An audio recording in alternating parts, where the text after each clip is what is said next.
Well, good evening, church history friends. My name is Barb Walden, and it is a joy to welcome you tonight to the Foundation Summer Series.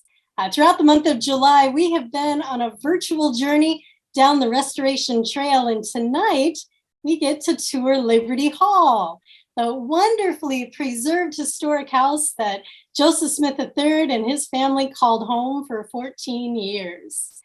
So we are having such a good time exploring church history with you this month that we're extending the summer series an additional week.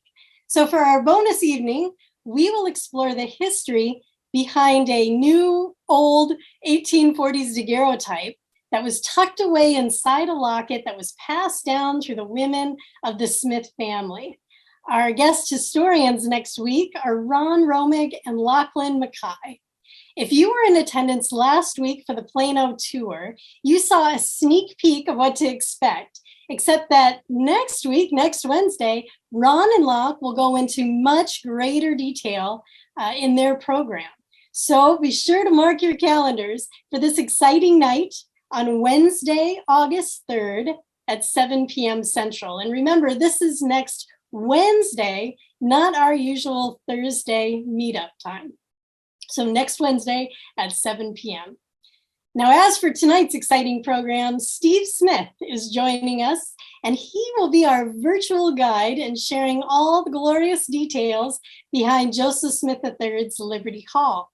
Steve has immersed himself in church history over the past 2 decades as an avid reader and volunteer at the Kirtland Temple and the Joseph Smith Historic Site in Nauvoo.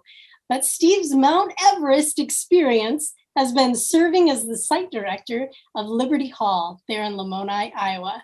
In fact, he'll be speaking to us tonight from Liberty Hall. So thank you so much, Steve, for joining us. We also have Peter Smith with us tonight. Peter is a familiar face to many of you as he helps out on our bus tours and serves on the board for the Historic Sites Foundation. He is here helping us out behind the scenes tonight. And I thank you both for all that you're doing in behind the scenes as well as this evening. You're greatly appreciated. And as I share every week, our summer series is not only exploring the rich church history that we find in Community of Christ historic sites, we're also helping to preserve the historic sites. So any donations that we receive throughout the summer series will go towards preserving and maintaining the Community of Christ historic sites. And for those of you who would like to make a donation this evening, you'll find the donation link and address in the chats. Thank you for helping preserve church heritage, and thank you, Peter, for helping drop that link into the chats. So now let's take a moment to dive into Lamoni and Joseph Smith III history.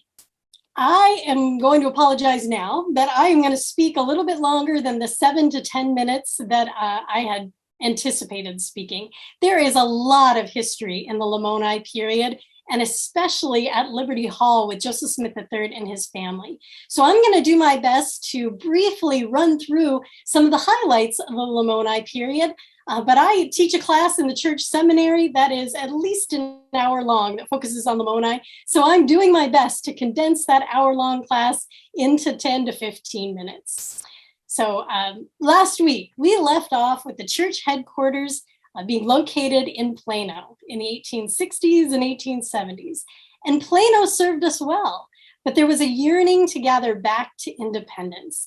And early church leaders began scoping out farmland in the Lamoni area as early as the late 1860s. So rather than putting the church in debt, we learned our lesson from Nauvoo, and church leaders set out to create a joint stock company that would make land available to church members. So at the October 1869 conference, the United Order of Enoch idea was proposed. And by 1871, the order purchased 2,680 acres of land at $8 an acre. So soon, a wonderful community was being established, and church headquarters relocated to this new town of Lamoni in 1881. A new beautiful brick church was constructed and used for general conferences in Lamoni. You could see an image of that here on the screen. You can also see that that brick church was much larger than the Plano stone church, which is a reflection how much the church had grown since the 1860s. With Marietta Walker's donation of farmland and the generous gift of others, a new college was founded in Lamoni in 1895 that we know today as Graceland University. Well, the Lamoni period was also where we see the introduction of the annual reunion. The first reunion taking place in Western Iowa, not too far from Lamoni in 1883. Missionary endeavors continue to expand throughout the United States and beyond during this period. It's also during this time that money is raised to construct the Evanelia, which is also known as the missionary boat that sailed from San Francisco to French Polynesia. And I think Steve Smith, our guest speaker tonight, has an inside scoop on the Evanelia, and perhaps if we're lucky, he might want to talk about his own personal connections to the missionary boat. But in addition to headquarters moving from Plano, the Herald print shop also relocated to Lamoni. So inside that Herald building, which you can see here, you would be able to find not only the printing press for a number of church publications, but also Joseph Smith III's office was in that building, and the church historian had an office there as well, Heman C. Smith. Now, the women of Lamoni were very active during this period, and I like to think of the Lamoni area as being one of the most estrogen-inspiring times in church history. The women were on fire. Women like Marietta Walker and Cassie Kelly, Callie Stebbins, they mobilized the Lamoni ladies in a number of efforts. Here we see a list of organizations birthed during this period, such as the Mite Society in 1883, which Sherry Moraine told us all about in a lecture during the springtime. Prayer reunions were born in 1888. The Daughters of Zion was born in 1893. The work and generosity of these organizations was really remarkable. They aimed to raise funds to help the elderly, find homes for orphans, clothes for those who needed clothing, and they even built new sidewalks for the community or funded the building of new sidewalks for the Lamoni community. So with the affiliation of the church in these organizations, tensions naturally surfaced from time to time when it came to what the women could and could not do without approval from the priesthood. And a number of the women, like Marietta Walker and Cassie Kelly, didn't care for that. In fact, Cassie complained that, quote, everything must be done under the eye of an elder, end quote.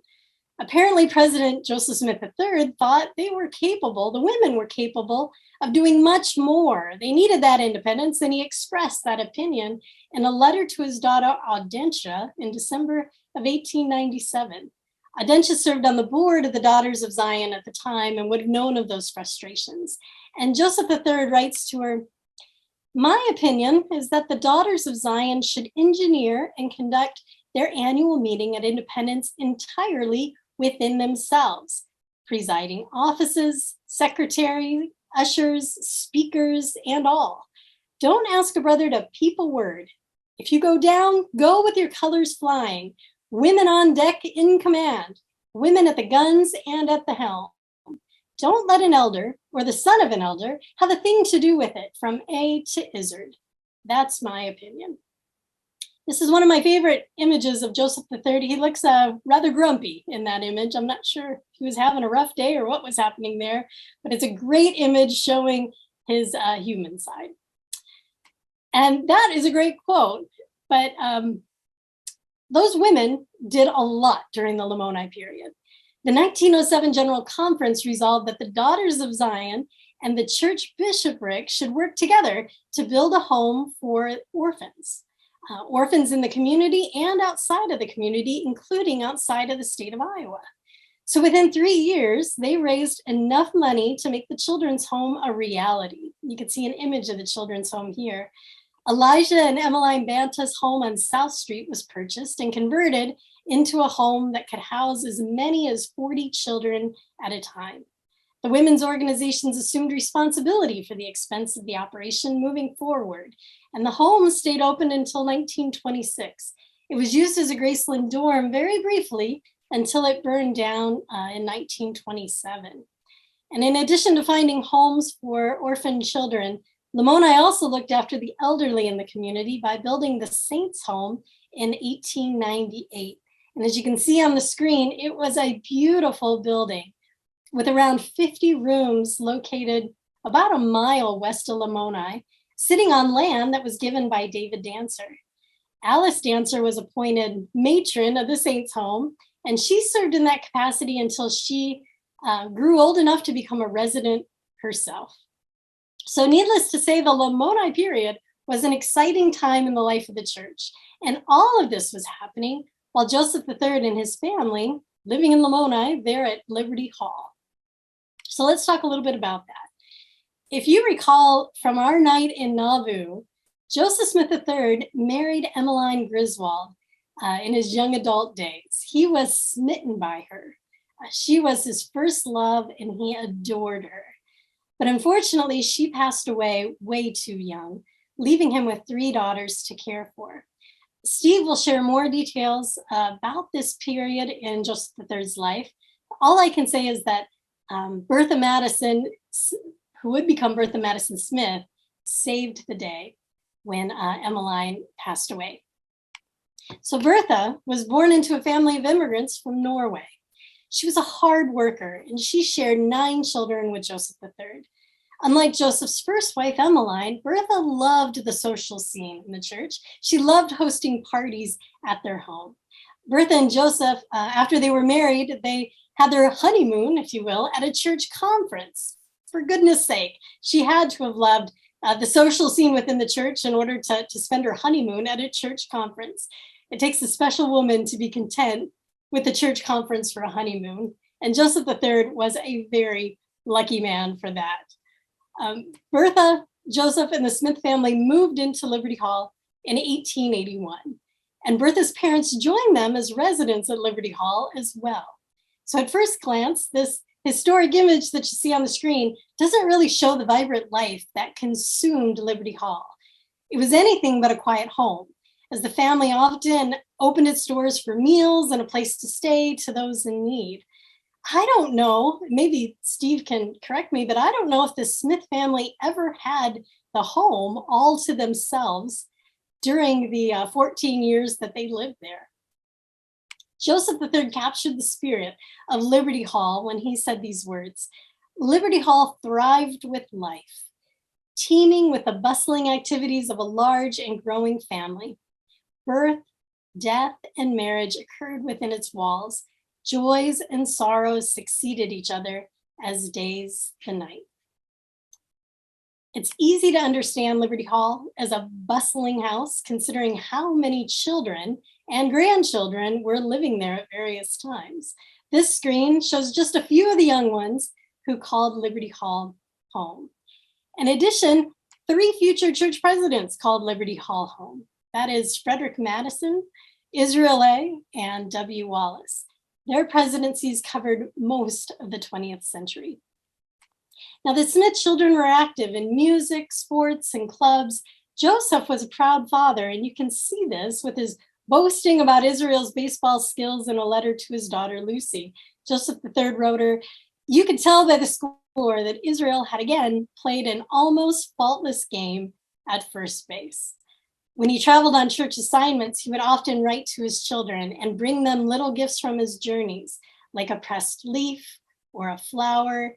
In some cases, it was a trinket, like the one that you see here that he gave his daughter, Aydah.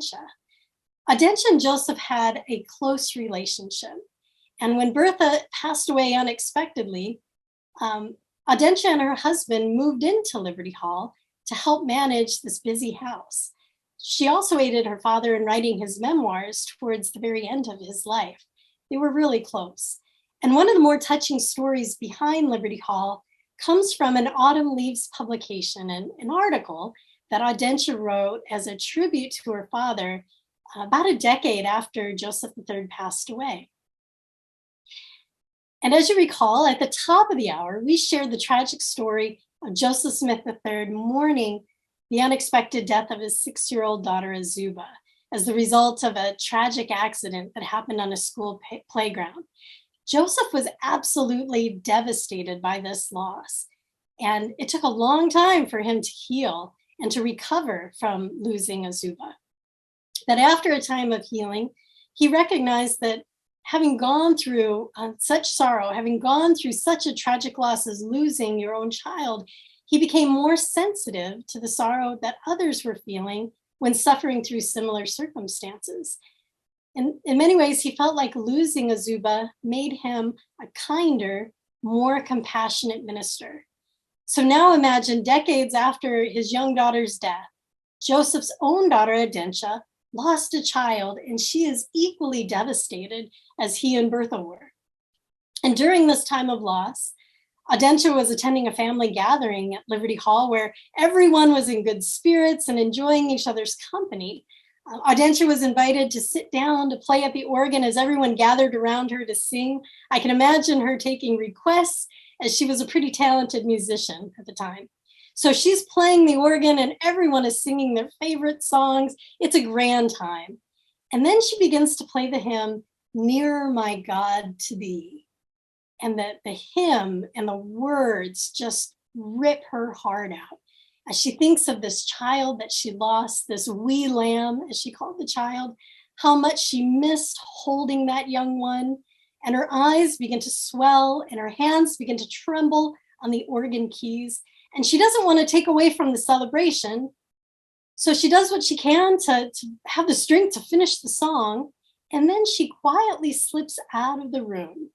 And she walks through the library there at Liberty Hall into the dining room, where she lays her head down on the table and bursts into tears, her heart wrenching over the loss of this child. And in her despair, as she's sobbing her heart out, she feels the calm, compassionate touch of a hand on her head, slowly brushing her hair softly. And she realizes that it's her father, Joseph Smith III. He held her head to his chest as the two sobbed together there in the dining room. And Aydah said, "Not a word was said." And the minutes passed as he held me so, close to his tender heart, which was beating with that understanding love that instinctively knew my sorrow and was quick to come with its comfort and peace. Thank God for such a father. It's stories like this that make Liberty Hall such a special place. Stories of love and loss that manage to touch the heart of every generation. So after Bertha's passing, a few years go by before Joseph III is able to love again. He didn't plan to remarry, but Aydah Clark won his heart during a church assignment in Canada. The two were married in 1898, and they shared 3 sons together, who you see here on the screen. And here is one of my favorite images of Joseph III as a grandfather. He enjoyed time with his grandchildren in his elder years, and Aydah and Joseph spent time with grandchildren, certainly there at Liberty Hall. Eventually, they relocated. They moved out of Liberty Hall and to Independence in 1905. Their home in Independence is where Joseph passed away in 1914 at the age of 82. So although Joseph passed away over 100 years ago, in many ways, you can still see his legacy in Community of Christ today. Here's a few of his many accomplishments from his 54 years in church leadership. He was president for 54 years. Imagine that, 1860 to 1914, and all of the changes that took place during those decades. He creates a shared vision of the church inspired by 1830s Kirtland. He managed to unite the scattered saints from a number of Latter-day Saint groups with a shared mission and theology. They didn't always agree, but I think it took a miracle to bring them all together under one tent. And Joseph III seems to have a pastoral and patient, pragmatic spirit about him to do it. Church membership grows from 300 members around the Amboy period to 73,000 plus during his presidency. And he's involved with returning church headquarters to Independence, Missouri. Liberty Hall has lived on long after Joseph III's passing. After the Smiths moved out and headed to Independence, the property was sold to the church and it was reinvented as a home for the elderly, known as Liberty Home. And during the 20th century, Liberty Hall would house a number of church ministers and their families before becoming the historic site that we know and love today. Today, Liberty Hall welcomes visitors from all over the world, including school groups from the young students at the nearby local elementary school, all the way to the old students from the Community of Christ Seminary. And here you can see the seminary class back in 2020 touring Joseph III's Liberty Hall.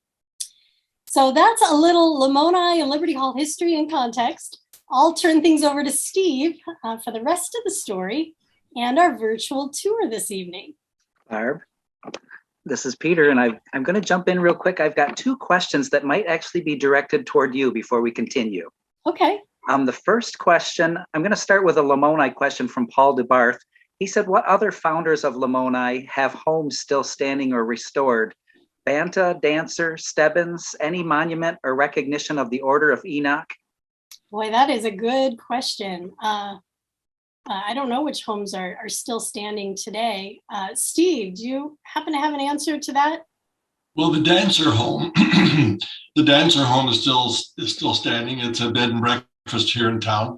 And there are a number of other original homes still here, although they are aging. And I am not aware of any marker existing for the Order of Enoch. Nor am I. There is an interpretive sign for the location of where we think the location of the Old Path is, one of our favorite hymns written by Audentia Smith Anderson and Vida E. Smith. And then, of course, there's interpretive signs or markers out in front of Liberty Hall, but I'm not aware of any others in town. So thank you for that. Caleb Rogers asks, who built Liberty Hall, and do we know when it was completed? Steve, would you like to chime in on that? I sure would. Joseph and Bertha are the ones who designed the home. They decided what they wanted. And then they hired a church member, Thomas Jacobs, to build the home for them. Now, this is Frontier, Iowa at the time. This is prairie, almost virgin prairie. There are not very many trees. So Thomas Jacobs goes up to Michigan, buys lumber, puts it on a railroad car, brings it down, and builds the home for Joseph and Bertha. And then after he built the home, he didn't have a place to live. So Joseph and Bertha took him in, and he lived with the family for many years. So it was finished in the fall of 1881. Excellent. All right, thank you. Two more questions popped up that are kind of segues still here before we go on the tour. Rebecca Brown asks, well, she says, he fathers so many children with more than one wife.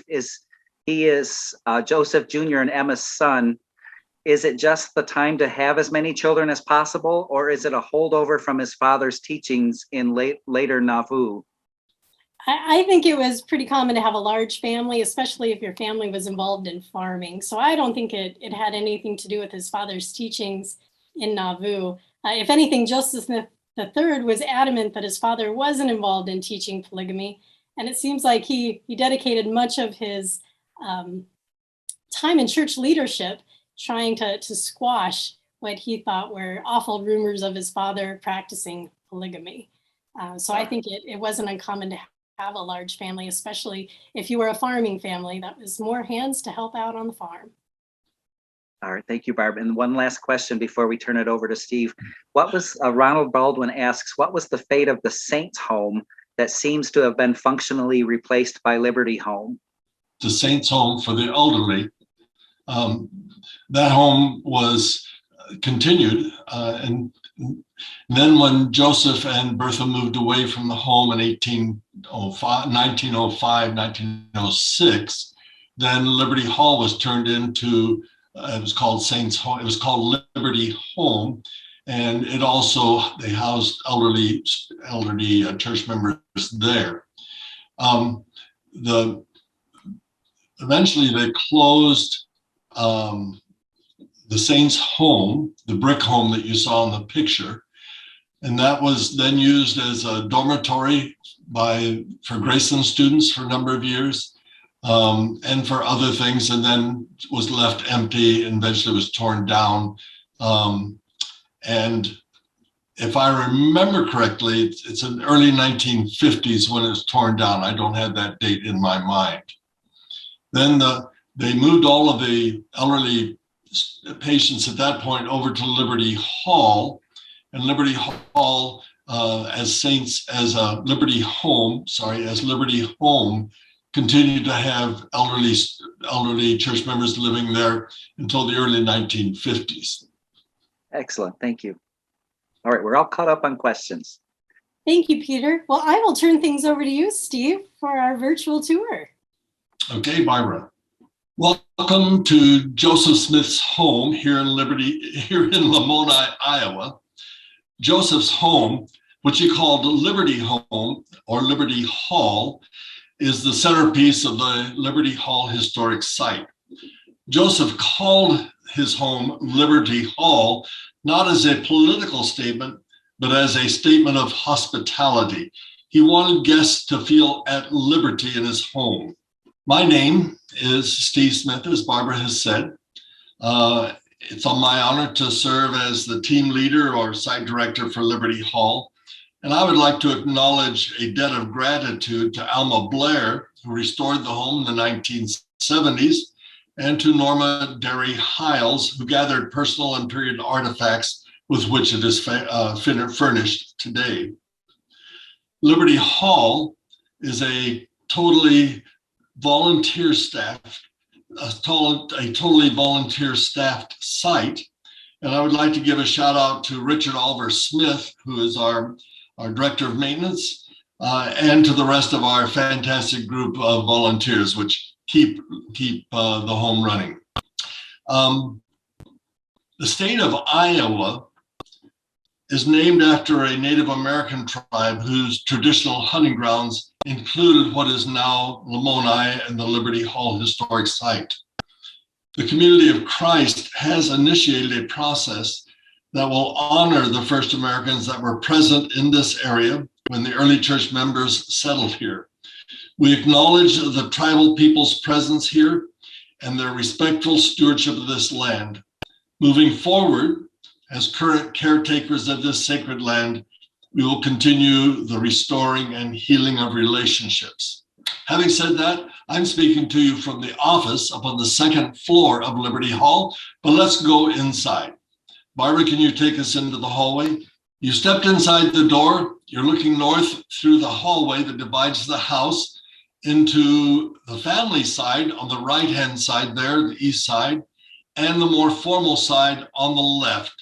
Let me just note that the home was restored to the 1900 to 1905 time period, and the artifacts are all from that period, including some original family artifacts. But let's go through that door on your left into the parlor, where Joseph could meet with people in his official capacity, although he had an office at Harold House. Soon this room was also used for many other kinds of social gatherings as well.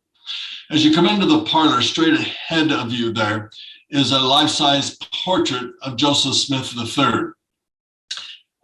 Joseph's life work was taking the splintered small groups made vulnerable by the events of Nauvoo, unify them, grow the church, and re-envision the church's theology and beliefs.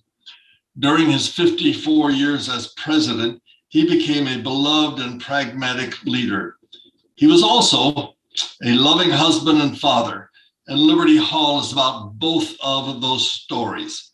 And Barbara, if you'll turn to the left above the desk there, you'll see a portrait, and that portrait is it's actually a photograph. It's a photograph of Aydah Clark Smith. Aydah was Joseph's third wife, as Barbara has talked about. She was from Canada. Joseph went to a conference in Canada, became reacquainted with the Clark family. And while he was there, a romantic relationship began to develop between Joseph and Aydah. The fly in the ointment there, however, was that Joseph is 65 years old and Aydah is only 26 years old. So it created quite a bit of consternation, including Aydah's dad, who was upset by this, and he ordered her home. She did go home, and she talked her dad into allowing the situation to go forward. It was something that she wanted as well. So she became Joseph's third wife. They will have 3 boys together, and the boy that she is holding in that picture is W. Wallace Smith, who will then later become a president of the church. If you'll turn to your right, Barbara, we'll take a look at that organ. This is a Schoeneger pump organ. It's a reed organ. These organs were very popular in the frontier period of frontier area of Iowa. They were easy to move. They didn't go out of tune, and the Smith family had one of these organs. Not this exact model, but made by the same company. It's that organ that Barbara was talking about, where Audentia was playing for the group of young people singing, and when she ends up with "Near My God to Thee," she breaks out and goes through that next room, the library, into the dining room that you see straight ahead of you. And we'll be going that direction. As a matter of fact, let's go into the library, Barbara. This is the library of Liberty Hall. That's the dining room. But Barbara's going to scan the library for you. It's hard to underestimate how important education was to the church members, but also to the state of Iowa. This was a frontier period. They were building new small town communities throughout rural Iowa, and the state was building one-room schools within 2 miles of every child so they could walk to school, public school that they wouldn't have to pay for. And Iowa became a leader in education during this period. The church, the same. The church was also very interested in education, and in 1895, founded Graceland College. It took them 10 years to get Graceland done. They started in 1885 and finally got it accomplished in 1895. When Joseph and Aydah at that point move away from Liberty Hall, Joseph donates his library to Graceland, and it becomes a part of the Graceland Library. When they restored the house, that bookcase that you're looking at there, which was still at Graceland, was brought back to Liberty Hall and reinstalled in the house. Let's go through those doors on your left, Barbara. We'll go into the dining room.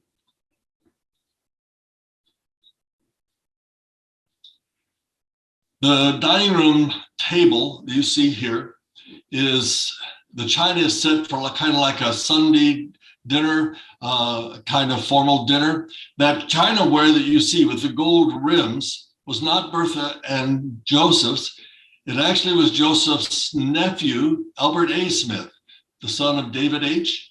And so their family donated that china back to Liberty Hall, and that's from their family. But I'd like to tell you a story about this room. Joseph and Bertha, while they were living here, they lived here 24 years. While they were living here, they had started a custom of, on Christmas Day, having a dinner for the widows in Lamoni. When Joseph married Aydah, Aydah wanted to continue that practice. And so during their first year, now they got married in January, this is December. So at the end of Aydah and Joseph's first year of marriage, they send out invitations to the widows in town saying, "Brother Joseph and Aydah R. Smith request the favor of your presence, December 25th at dinner. A carriage will call for you between 11 and 12. Dinner will be served at 1:30 p.m. They have that dinner. There are 12 widows who attend that dinner, and Joseph and Aydah served Christmas dinner to them there at that table. The thing that makes this such an outstanding moment, at least to me, was that Aydah was pregnant at this point with her first child, not only pregnant, but very pregnant. and she will give birth to her first child, Richard, the next day, December 26th. It's amazing to me that she accomplished that, was willing to do it, but apparently driven by a passion for continuing the traditions that the Joseph and Bertha had already started there in Lamoni. Before we go on, if you'll look on the left-hand side in the middle of that wall, you'll see a pass-through door that Bertha wanted to have installed in the house. And so it's there, and that's going into the kitchen. So we'll go through that door there to the far left and into the kitchen.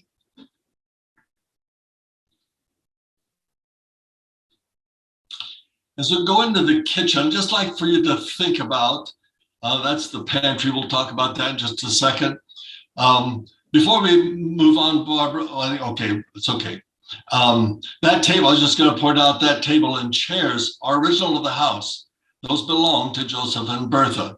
But as you look at that kitchen, Joseph and Bertha, Joseph had 17 children altogether with all three wives, all three families, 17 children. And most of the time there was from 17 to 20 people who lived in this house. We just talked about a dinner that they put on for 12 widows. Can you imagine cooking, taking care of a family of 17 to 20 people, 3 meals a day on a wood-burning stove? And over on the right, you'll see a sink. You can't hardly see that sink, but they didn't have running water, but they had a cistern system that collected rainwater. They had a pump there that went down in the cistern, so they could pump rainwater up so they could wash vegetables or dishes, like that kind of thing, but you wouldn't drink that or cook with it. So they had to go out and get all their water from a well. And it was just, I think they would have spent a lot of time preparing meals, working here and cleaning up afterwards. You didn't have a lot of spare time, I don't think, living in this period of time, even though you had a nice home. We're going to go through that door straight ahead of you there, and we'll just peek in there. That's the pantry.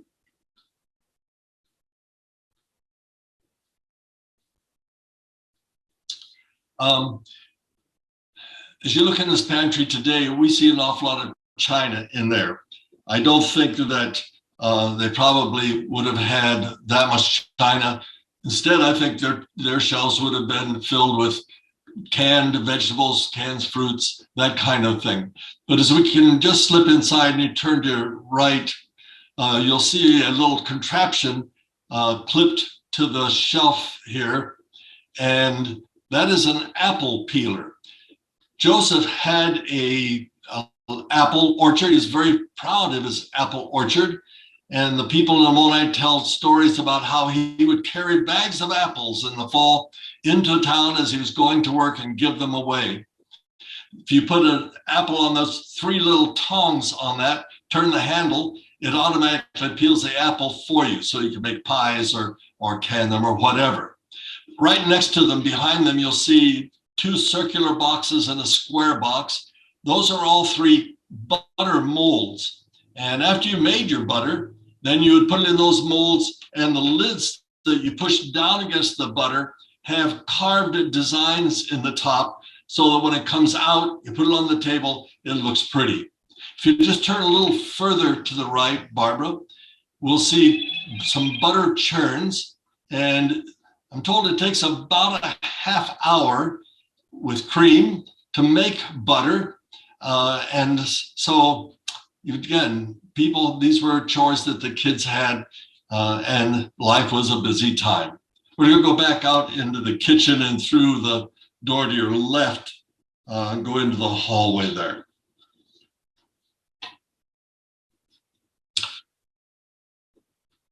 As we go into this hallway and turning in there, if you stop there just a minute, Barbara, those 3 chimes that are hanging from the ceiling, those belong to the Smith family. Those are original to the house.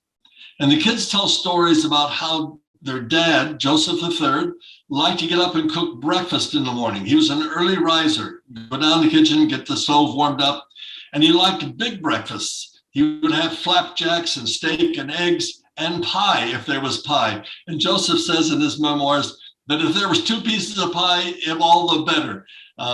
He was not a slender man, as you might imagine. But the kids say when breakfast was ready, he would come out and ring those chimes. And when the kids heard those chimes, they knew they had to get down to breakfast. And if they didn't hustle down and get down there quickly, then they got a lecture about punctuality and the value of the need to be punctual. We're going to go straight through there to that next door, which is a washroom. They didn't have running water in the house. They didn't have flush toilets. So if you needed to use the restroom, you would go outside to the outhouse. But when you come in, so you could wash up, clean up, they had the washroom, and you could clean up here. In this washroom, what Barbara is showing you there is a fold-up bathtub. This is a new piece of technology, and Joseph and Bertha bought one of these. That big tub that sits on the frame in front, that's a kerosene water heater.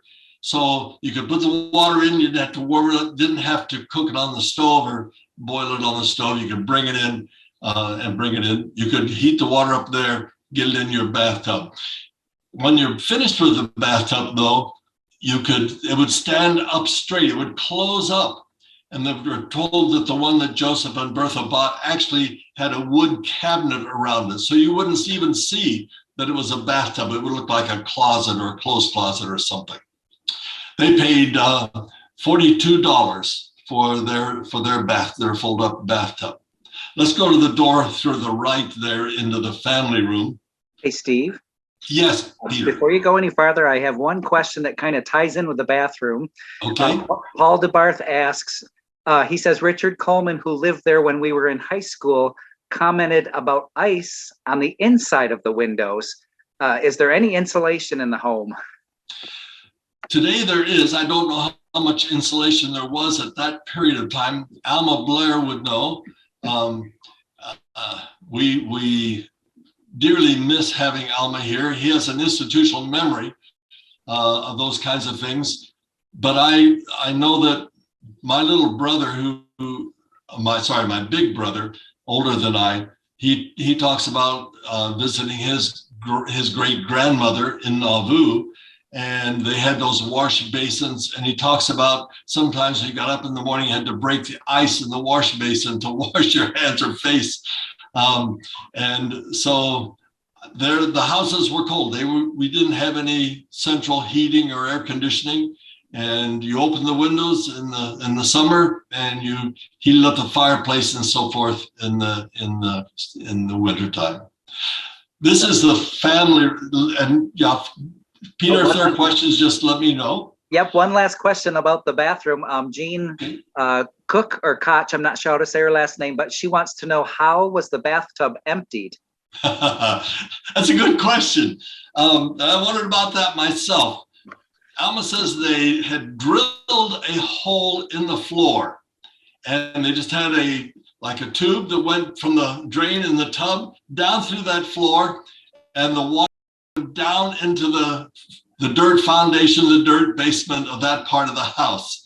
Now, I wonder about that and the sanitation side of that, but I think it's also probably true that they didn't take baths nearly as often as we do today, maybe once a week. But that's what I'm told, that's what they did. Okay, we're in the family room. Barbara's going to head towards this door. We just went past the sewing room, and in that sewing room, you'll see right around the corner there, door, maybe that's a treadle sewing machine. This was an important room in the house. In those days, you didn't go out and buy your clothes. You made most of your clothes. And if you got a hole in your pants or in your socks, you mended them or you darned your socks. You didn't go out and get a new pair. So the sewing room was always busy, and darning socks, that kind of thing, was always a chore to be taken care of.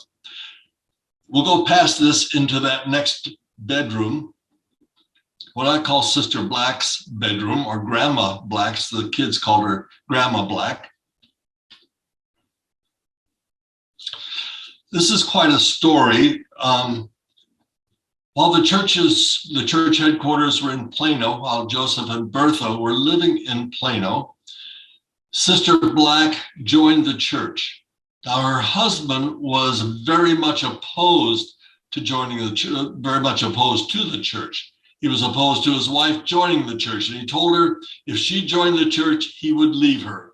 Well, Sister Black did join the church, and her husband did leave her.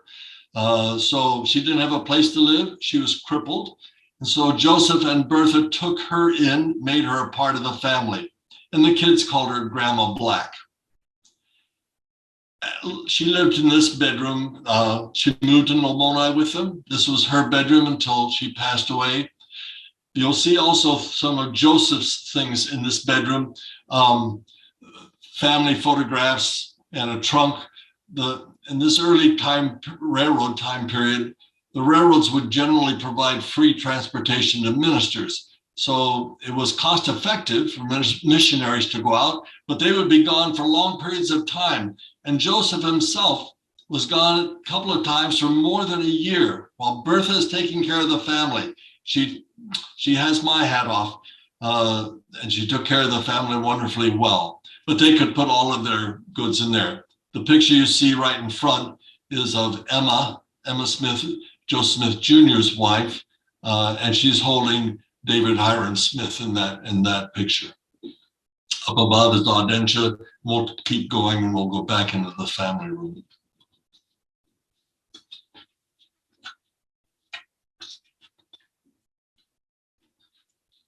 Shaving things. This family room was the center of family life. Audentia, Joseph and Bertha's oldest daughter, writes about this room, and I'd just like to read you one of the things that Audentia wrote about this. She said, "I wish I might take you all with me to dear old Liberty Hall, say on a winter's evening. A large round table under the hanging lamp in the center of the study." You'll see that we have a square table there. We don't have a round table today, but she said, "A large round table under the hanging lamp is the center of study or pencil games." Now, pencil games, as I understand it, are things like tic-tac-toe, hangman, and so forth, that you could only needed a pencil and paper in order to play. Audentia continues, "Mother sits near with writing, mending, or sewing. Older ones are getting lessons or reading, while younger ones romp about the floor with marbles or toys. On the other side of the glowing hard coal-based burner sits old Grandma Black, her knitting needles never still, bent with an incessant cough, but a most indomitable will to be of use. Many were the warm woolen stockings her nimble fingers fashioned. To complete this picture, you must see some large paper spread out on the floor in one corner to catch the litter, and Father there sitting patiently shaping and scraping and sandpapering new bows and arrows for the boys." She talks about that and says in the fall when they went out to get wood, Joseph would set aside particular sticks and things that they found, let them season, he turned them into bows and arrows for the boy. On our right-hand side here, you'll see the solarium. Bertha had a green thumb. She loved her plants, and that the person who built the house, Thomas Jacobs, who lived with him, she convinced him to build this solarium into the house. It wasn't there originally, but she had him build this solarium in, and it's still one of the lovely parts of the house. On a winter day, the sun comes in through that and just really warms up the room. Straight ahead of you in the middle is Carrie's desk. Carrie was Joseph and Emmeline's. Well, Joseph and Emmeline had 3 daughters, and Carrie was their middle daughter there. We're going to go, on into Bertha's bedroom, what we tend to call Bertha's bedroom. As we go in, let me focus on this crib, this right in front and center.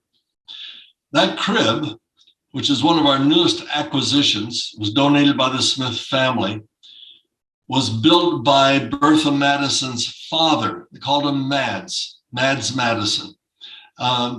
We don't know the year in which he built that. I speculate, I would love for it to have been built as a wedding present, but we don't know what year it was built. If it was a wedding present, then 3 presidents of our church, a lot of other people slept in that crib. The quilt that is in the bottom of the crib was pieced by Carrie, the same one who had the desk outside. And in the front of the crib is a doll. That doll belonged to Bertha Azuba. They called her Zuba. Zuba was the one who was killed, died as a result of injuries suffered in a playground accident. And if we pan up the wall there, you'll see a charcoal drawing of Zuba. She's the one who died and was buried on her 6th birthday. That was the focus of Joseph's, that crisis of faith that he talks about. Then had the vision or dream, seeing her in heaven and seeing how happy she was, and writing the hymn Tenderly, Tenderly as a result of that. Right below that drawing is a trunk. The trunk belonged to Bertha's mother. Bertha's family were immigrants from Norway. Both her mom and her dad had immigrated from Norway. And this was her mom's trunk that she brought over from Norway and passed down through the family and is here today. Okay, we're going to go upstairs. If we have room, I'm sorry, if we have time. We're doing okay. It'll be a little bit long, but let's go upstairs for a minute.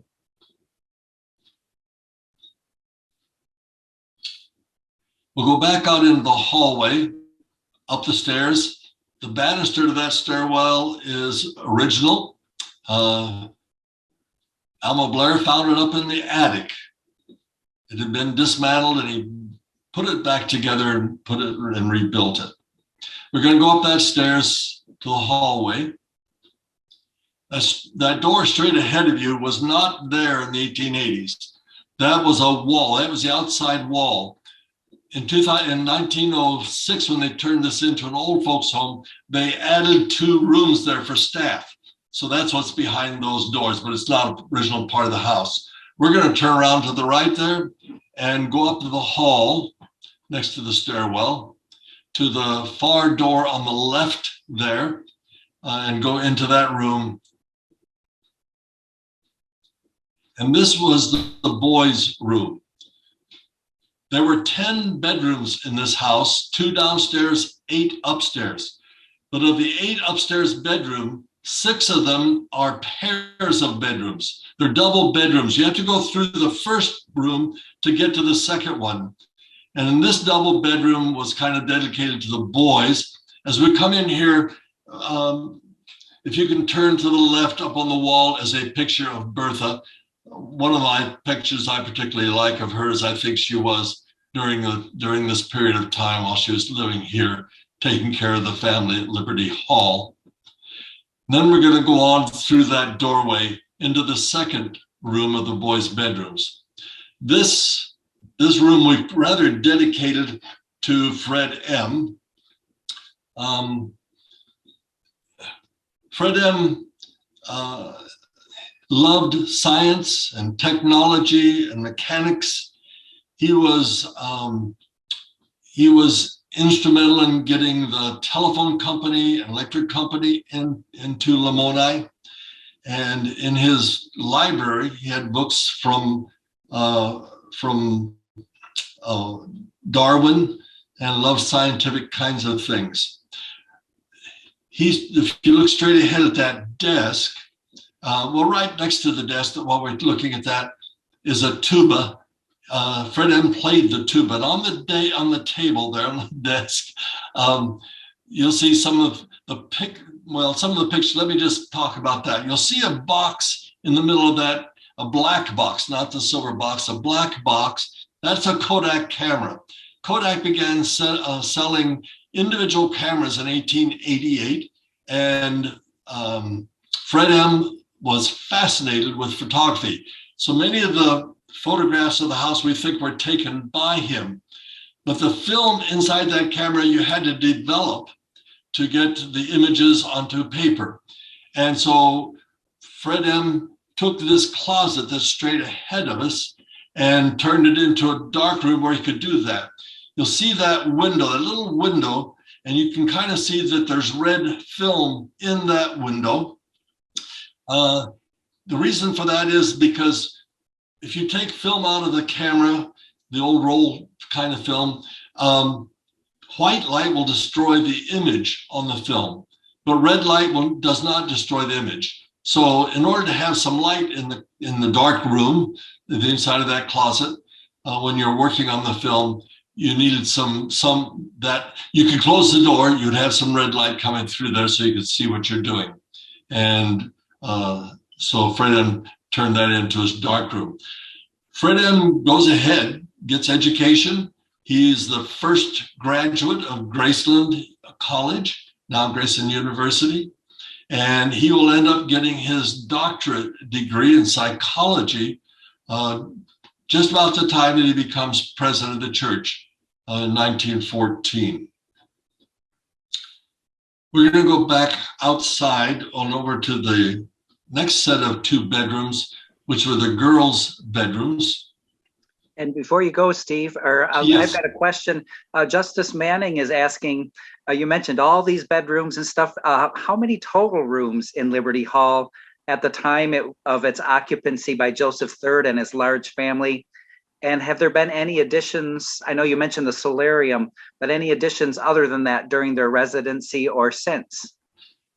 And that's a question I should know immediately the answer to. Let me just think for a second. There were 8 bedrooms upstairs. Downstairs, you have the parlor, the library, the dining room, the kitchen, pantry, washroom, sewing room, Grandma Black's room, the sitting room, and Bertha's room. So about 18 rooms in the house, if I counted correctly. I should know the answer to that. I'm embarrassed that I don't know the answer to that question. And no, they did not add any rooms to the house that I know of during the time when Joseph and Bertha or Joseph and Aydah lived here. Thank you. We've gone into this. There were 10 bedrooms total, Steve? Pardon me? When it came to the bedrooms, were there 10 bedrooms total? There were 10 bedrooms in total, 8 upstairs and 2 downstairs. Great. So I may have missaid that. Does that make 20 rooms altogether? I should know the answer. I'm embarrassed that I don't know that one. Well, I think you walked through the answer. I think you walked through all of the rooms, and I think the number that you shared sounded good to me. This was the first room of the girls' bedrooms. We call it Zadie's room. Zadie was the younger sister of Joseph and Emmeline's 3 girls. We have it set up today more as a children's room. And we have toys in there so the kids can see the kinds of toys that the kids played with. Barbara, we're going to turn around and there's a picture of Evenalia up there on the wall. I don't know if you can get to a place where you can see that, but you talked about the Evenalia in your initial introduction. That picture right there is of the Evenalia, the gospel boat that they built in San Francisco. And my great aunt and uncle, Joseph and Emma Burton, Joseph was the captain of that boat, and as they sailed over to Tahiti. So, and she wrote a book called Beatrice Witherspoon about her life and talks about that in that book. That's not a, strictly speaking, a Liberty Hall story, but it is one that's dear to my heart. We're going to turn back around to the right and go into that next bedroom there. The second girl's bedroom. We have an awful lot of Carrie's things. Remember, Carrie is Joseph and Emmeline's middle daughter, and we have those in this room. We're going to turn around right behind of where you are, Barbara, and look at On the Carrie was a gifted artist, and on the wall, in that large drawing up on top, a charcoal drawing, is of she and her two sisters. Carrie is the top, the one standing up. On her left is Emma, and on the right is Zadie. And then right below that is a picture of Harold House, the first Harold House here in Lamoni. Zadie and Carrie both worked there in Harold House. Joseph worked there also. Joseph did not receive a salary as president of the church, but he was editor-in-chief of the Herald. And so he received a salary of $90 a month as editor-in-chief in the Herald, and that was his income. I should probably have mentioned it earlier that Joseph had 40 acres here. We'll go on out into the hall, Barbara. Joseph had 40 acres here. He had his orchard, a garden, a vineyard, and they raised a lot of their own food, but it wasn't a commercial affair. It was just for their family mostly and things that they shared. We're going to go through that door to the right. We're going to go into that room is our research library. We're not going to spend much time here, but I just want to give this is more of in this room, we're trying to collect, among other things, all of the books that were published by Harold House in Lamoni. So if any of you who are listening, if you have any of those old books that were purchased that were published in Lamoni or in your congregational library, you have some books that were published here in Lamoni. When you're ready, we would love to add those to our collection. We have a good start, but we have a long way to go. And we're going to go back, Barbara, into that last room, the next room, which we call the Heritage Room. Has a lot of the family heirlooms in it. That's Marietta Walker as we go past. We're going to turn to the left here and look at that. There's Alma Blair put together a poster, a chart that shows Joseph and his family. It helps you understand. Joseph, as we said, had 17 children. He was married 3 times. The column on the left of there, at the top, is Emmeline Griswold and her 3 girls below that. Then up in the top middle picture is of Bertha and her children. That's David Carlos on top in that column. He's going to pass away when he's 15 years old.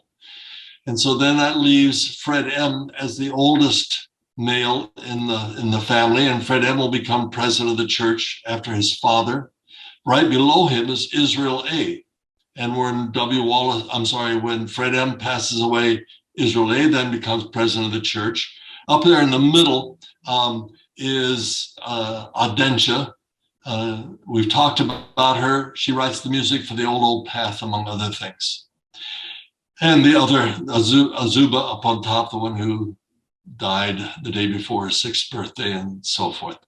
The right-hand column, the top is Aydah, the Canadian gal, Joseph's 3rd wife, and her 3 boys. There's a picture of her 3 boys on the bottom of the column. In the middle is the middle one of those boys. That's W. Wallace, who will also become a president of the church. There's something else that I wanted to show you in this room. If you'll turn to the right, you will find a communion tray. That communion tray dates to 1901. And this, to me, is a story that kind of gives us some information about our own church, our denomination. Up until about the turn of the century, in our church, when they served communion, they served bread and grape juice or wine. When they served the wine, they did it in a common cup. You only had 1 cup, and everybody drank from that same cup. And it symbolized the fact that we all live this life together. We are, in a sense, a community, and we're drinking from that same cup. the symbolism was important to the church, but towards the end of that century, about 1900, people began to be more and more aware of germ theories and how diseases are transmitted. And they began to be concerned that all of us drinking from that same one cup was not sanitary. And so there began to be a push in the church towards having single individual serving cups. Joseph was opposed to that. He liked the symbolism of that one cup, and I can understand that. But the sanitation argument won out, and so the church moved towards individual serving cups.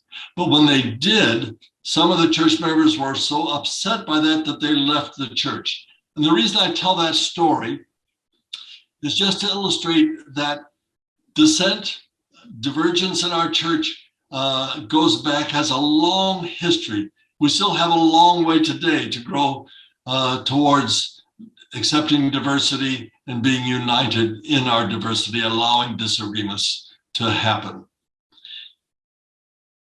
As we bring this part of the tour to a close, I would just like to point out that for more than 100 years, our church's leadership came from those who lived in this house.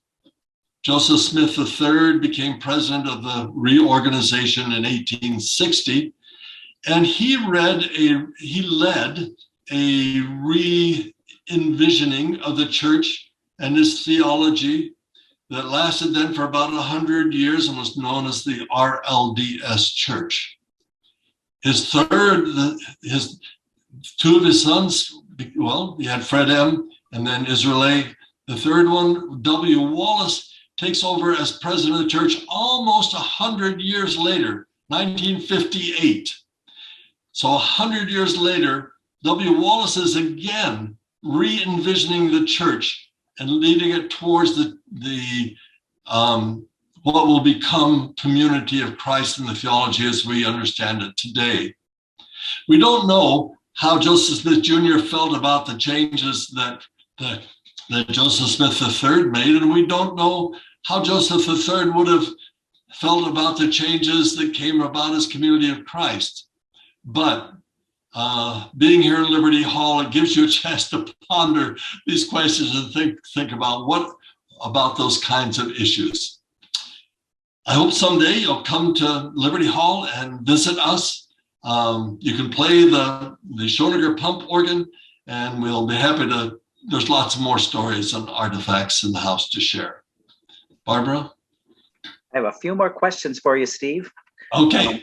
The one question had to do with your request for books. Richard Eaton asks, do you know what the years are of publishing of Harold House while they were in Lamoni? What years would books have been published in Lamoni? I look at it as from about 1881 to about 1906. To even up as far as 1920. There was a period of time when books were being published both in Independence and in Lamoni. Okay, great, thank you. Dolores Schiefelbein, I'm sorry if I said that wrong, Dolores, asks, what were the names of Aydah's boys? I know we have W. Wallace Smith was one of them. Yeah. Who were the other ones? Richard was the oldest one, Richard, and W. Wallace and Reginald. And Reginald, okay, thank you. And then I had a question. You mentioned this research library and then this room we're in right now. Do you know what those rooms were originally before they became your space for this kind of stuff? Other than it was a double bedroom, I don't know who may have occupied these rooms. We didn't show you, but as you came up the stairs, if we'd gone to the left, there are two bedrooms back there that are larger. They're single bedrooms. And it's our understanding that Bertha's mom and dad and family occupied those two bedrooms. Today, we use that room where Barbara is pointing to as our workroom. And then the other one is our office upstairs. But other than that, I don't know. We do know that Thomas Jacobs lived with them. We know that Sister Black did, but we know where her room was. So the honest answer is I don't know. Okay, and we've got lots of questions popping up right now. Sherry Amos mentions she says when I was at Graceland from 79 to 83, students participated in archaeological digs. Are those still going on today? And if not, do we know why they're not? There have not been any archaeological digs here that I'm aware of, at least in the last 20 years. And I don't know the reasons for that. Paul DeBarth, who's the one who's led most of those for the church, I think, his focus has really been more in Nauvoo, and they do a dig in Nauvoo every year. But the only one that I've heard talked about here at Liberty Hall is that they wanted to try to find the outhouse, because a lot of times you find interesting artifacts in the outhouse. It's kind of an archaeologist's treasure place. But as far as I know, they never found the location of the outhouse. And that's the only one that I'm aware of. So Janice McLucky says, I understand the church records burned while headquarters was in Lamoni. What building burned when the records burned? The first Herald House. They had a vault in that Herald House, had a lot of church history books, church records, and that Herald House burned down. Wendy Bacon wonders, what period of time are the exterior colors of the house from? Alma believes that they are authentic to the 1900 time frame. And he spent quite a bit of time. He spent an awful lot of time when he was restoring the house. But one of the things that he did, he would go through, for example, you're looking at this room, the wallpaper, that's the original pattern that was there. It was, but what we have is actually a picture that is black and white. But in places where there was painting, he would sand down through that. There might be 4 or 5 different layers of paint over the years, trying to find out exactly what the original colors were. And like the red on the floor is original to the house, Venetian red. But he believes that the painting scheme on the outside is original to the house. Excellent. I've got 2 comments to share. One, Jody Wilson in the chat mentioned, wanted to let everyone know that anyone can come with the RV Association to paint, clean, and care for Liberty Hall. And that's coming from Woody Wilson, actually. So if you're interested in helping to maintain this place, the RV Association is a great group to connect with and come help take care of. I think they almost come at least once a year, if I remember correctly.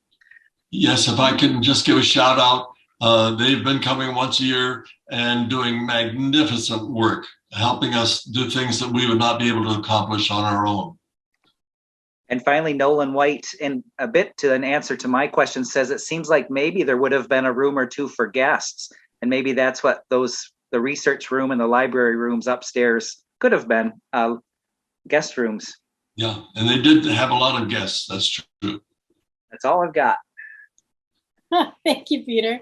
And thank you, Steve, for that fantastic tour. After tonight, we can all say we have toured Liberty Hall, thanks to you. And friends, if you're interested in learning more about Lamoni history and Liberty Hall history, we have a few books that we're hoping you consider. Lamoni Church History. Unfortunately, there isn't one book that focuses exclusively on the Lamoni period and Lamoni history. However, you can catch a lot of Lamoni history from the 2 books you see on the screen. Mark Shear's Volume 2 of The Journey of a People is a great resource for learning about the Lamoni period and the significant movers and shakers during this period and what's happening with the church, even outside of Lamoni, but during that crucial Lamoni period. In addition, Joseph III's memoirs, edited by the great Dick Howard, is a great resource for stories. Joseph III was a good storyteller, and his memoirs are full of fantastic tales and a few life lessons along the way. If you prefer, though, learning about the people of the Lamoni period, there's two good biographies that come to mind. Roger Lonius's biography of Joseph III dives not only into Joseph III's story, but also a lot of information about missionary expansion and establishing the reorganization during the Lamoni period. In addition, Norma Derry Hiles, her biography on Israel Smith, called The Gentle Monarch, explores Israel's childhood growing up in Lamoni. He was around 5 years old when the family moved from Plano to Lamoni, and the biography not only talks about that, but it goes into really good detail about Israel's time in church leadership. So two great biographies that are worth considering. And in addition to the 4 books that I've mentioned already, there's also a number of lectures that take a look at people who were involved in Lamoni history. A few that come to mind include Locke Mackay's lecture, Life, Legacy, and Lessons from Joseph Smith III. There's also Sherry Morane's lecture from this spring on the Lamoni Mite Society that's called What Were the Women to Do? And The Life and Legacy of Marietta Walker is another lecture worth considering. There's also 3 great Project Zion podcast episodes that feature Wendy Eaton sharing the life stories of Emmeline Griswold Smith, Joseph Smith III's first wife, Bertha Madison Smith, who talked quite a bit about her life here in Liberty Hall, and Aydah Clark Smith, the woman that was married to Joseph III when he passed away. So you don't want to miss those Project Zion podcast episodes either. There's lots of Lamoni learning out there, that's for sure. So in closing, as is custom in the summer series, we'll end with a favorite story. So since tonight is all about Liberty Hall and the Lamoni period, Steve, do you have a good story that you'd like to send the people home with tonight? I do. Let me try to make it a little bit brief if I can. But to me, it's a fantastic story that just is filled with nuances and trying to understand it, helping us to open up even the minds of the people who are involved. And the story has to do with how Bertha Madison Smith became Joseph III's wife. Joseph's first wife, Emmeline, her health was somewhat fragile. She lost a child and then had a miscarriage, and there's speculation that she may have had tuberculosis, but her health declined over a period of years and she eventually became bedfast. So Joseph had hired Bertha and another lady to come in and help take care of the house and the children until Bertha's death. Until Emmeline's death. When Emmeline passed away, Joseph was trying to decide what to do about his family. And he says he got lots of advice from church members, which I think we're often very, very willing to give good advice. Everything from ranging to getting rid of his family, having other families adopt his children. He didn't want to do that. He wanted to keep his family together. So he decides to hire Bertha to stay there to help take care of the family in the house. But she's a single woman. She's concerned about how the appearances of that will be for the people outside. And she says, I won't come unless you bring someone else in the house. It's kind of like a chaperone. So the Forescott family moves in with them to kind of serve as chaperone. But our church members, there's a lesson here, our church members nevertheless enjoy gossiping about it, and they end up being very unkind towards Bertha. Joseph comes home, finds her in tears one day when she had been particularly abused, and he then says, okay, this isn't going to work. We're going to have to do something else. He eventually decides he's going to have to get married again, but he doesn't know who he's going to marry. He hasn't been courting anybody. And so as a practical man, as a pragmatic person, let me just turn that down. As a pragmatic man, he sits down and writes out a list of all of the eligible ladies that he could think of who he might marry. And then he goes through and narrows that list down and down and down to 2. We don't know who the 2, well, we know one of them is Bertha, another one, we don't know who the other lady was, and he doesn't say. That's appropriate. But he makes that a matter of prayer and eventually has a dream or vision in which he eventually sees Bertha as the lone one in his house. And so he asks Bertha, would you consider marrying me? Now, she's about 10 years younger than Joseph, but she says yes. So they take a few months to court to get to know each other that way, and then they end up getting married. But the church members still were not satisfied.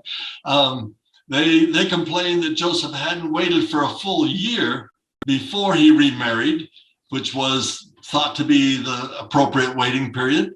And Joseph's response to that was, well, just a minute, you didn't wait for a full year before you began criticizing me for while I was handling my house.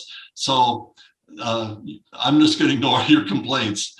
Other church members complained that she was an immigrant, that her family were immigrants, and that was improper, that they were what? Lesser people somehow as immigrants. Lessons for us today. But Joseph said, hey, I married her for myself. And he and Bertha developed a warm, loving relationship, have 9 children together. Bertha takes care of his family when he's gone on missionary trips, sometimes for a year at a time. Bertha is one of my heroes. And I ponder that, they had their silver wedding anniversary, their 25th wedding anniversary here in Liberty Hall, and 27 years together. And so that's one of my favorite stories. We need to, there's lots of research that could still be done, but that's my story. Well, with that, we'll bring our evening program to a close. Thank you, Steve. This was a great night. And for those of you in the audience, I want you to know there are so many stories that Steve could have shared tonight on his tour of Liberty Hall. The great thing about Liberty Hall is it's full of wonderful stories, not just of Joseph Smith III, but of the many, many people who had lived there and the events that took place there. So if you happen to be passing through the Lamoni area, I encourage you to stop off at Liberty Hall and see Steve and hear some of these stories and stand in the place where history happened. It's really worth a stop at Liberty Hall. So thank you, Steve, for giving us a glimpse inside Liberty Hall on this virtual tour, and even a glimpse on the history behind the historic site. And thank you, Peter, for handling things behind the scenes. People have no idea the wonderful work you're doing behind the scenes, and we appreciate it so much. And lastly, thank you to our friends for carving out some time for church history tonight, for joining us on this virtual tour of Liberty Hall. We hope you will join us next week for our final week in the summer series. As I mentioned earlier, Ron Romig and Locke Mackay will join us to talk about the newly discovered 1840s daguerreotype. So if you haven't already registered for the August 3rd program, be sure to do so on our website. And please note that we are meeting on Wednesday next week, not our usual Thursday night program. Thanks again, folks, for joining us tonight. Please keep reading your church history, and we'll see you next week as we explore the history behind that wonderful daguerreotype brought down through the Smith family. So I hope to see you then.